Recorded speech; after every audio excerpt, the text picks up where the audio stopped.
Hello and welcome to Detour and follow Instagram for daily MCQs. So in the series of blood disorder we are discussing today thalassemia. So other name of thalassemia is Cooley's anemia. Cooley's anemia, other name of thalassemia. And number second is Mediterranean anemia. Now reason because we call thalassemia as Mediterranean anemia because it is most common in Mediterranean descents. So Cooley's anemia are named because Thomas Benton Cooley in 1925 gave a clinical picture of thalassemia, and Thomas Benton was a pediatrician. Discussing the definition of thalassemia, so it is a disorder there is reduced production of one of the globulin chain.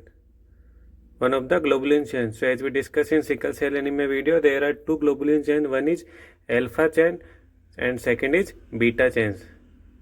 So two alpha chains are encoded by 4 genes and two beta chains are encoded by 2 genes.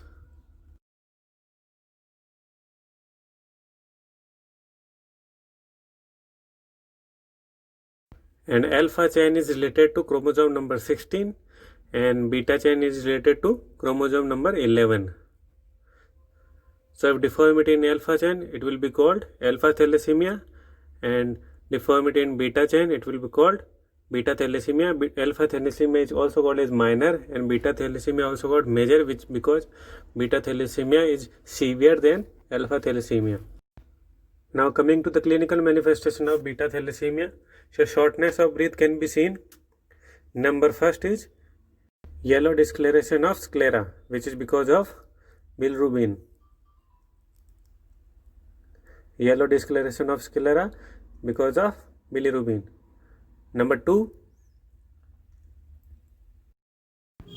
is slight enlargement of abdomen. Slight enlargement of abdomen, which is because of extramedullary hematopoiesis. What is extramedullary hematopoiesis? So it is formation of blood cells outside the bone marrow.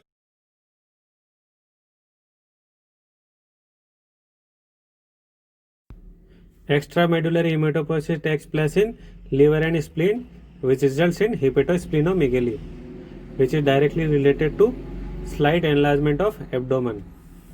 Number 3 is greenish yellow skin tone. Greenish yellow skin tone. We can say that slate gray because of iron deposition or iron overload. Number 4 is facial characteristics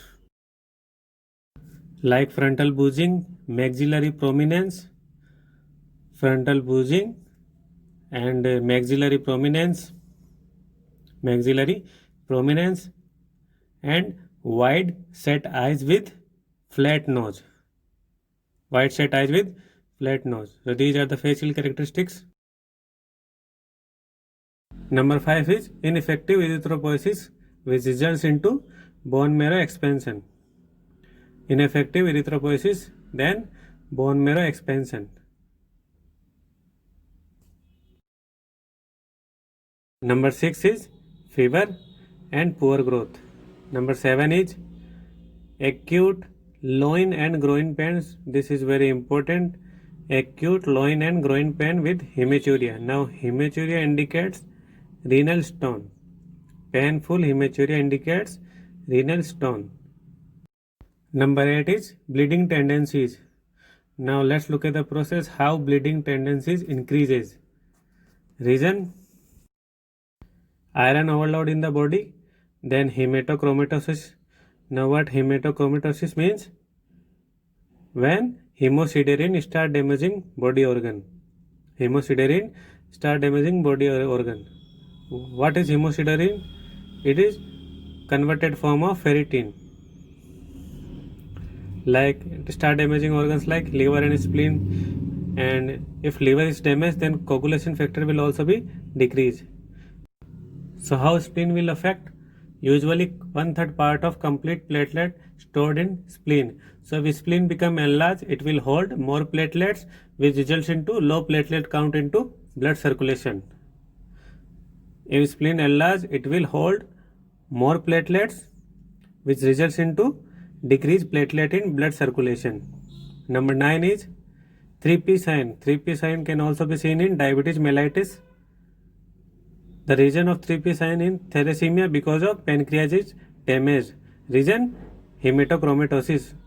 Hematochromatosis start damaging organs like liver, spleen, pancreas, body organs. Number 10 is delayed puberty. Reason of delayed puberty because iron deposition in pituitary gland and other endocrine glands. Moving to the last clinical manifestation, number 11 is chest pain and cardiomegaly. Chest pain and cardiomegaly. Now diagnosis of thalassemia. So confirmatory diagnosis of thalassemia is hemoglobin electrophoresis, which is also a confirmative diagnostic evaluation of sickle cell anemia. Now we are going to look at normal values of HB electrophoresis. So HbA1 is 95%, HbA2 is 1.2 to 3.4%, and HbF is less than 2%. But in the case of thalassemia, so these are the normal values. So in the case of thalassemia, HbA1 is completely absent, HbA1 is completely absent, HbA2 is more than 3.4%, and HbF is more than 2% in thalassemia. So this is the normal value and abnormal values of HB electrophoresis.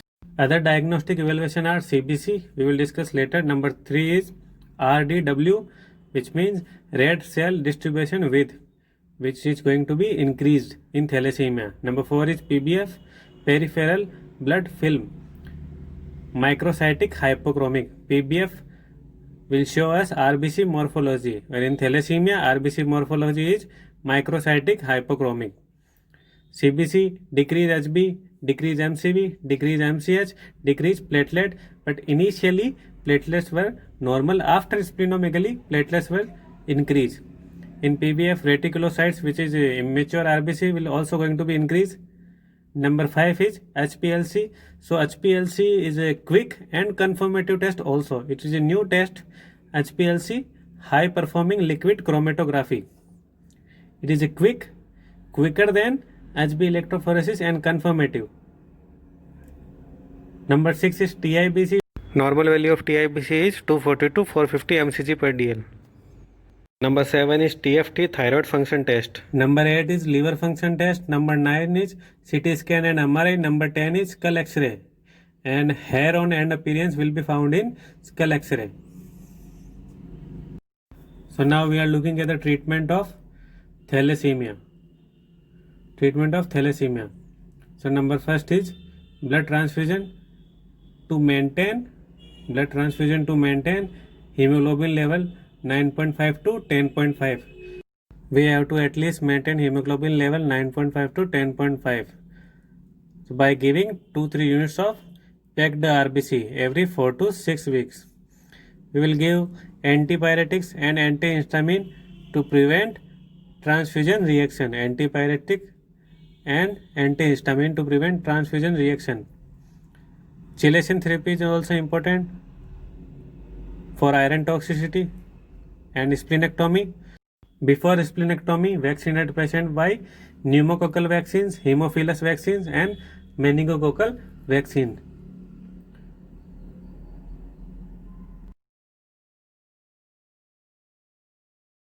Now curative treatment of thalassemia is HSCT, which means hematopoietic stem cell transplant.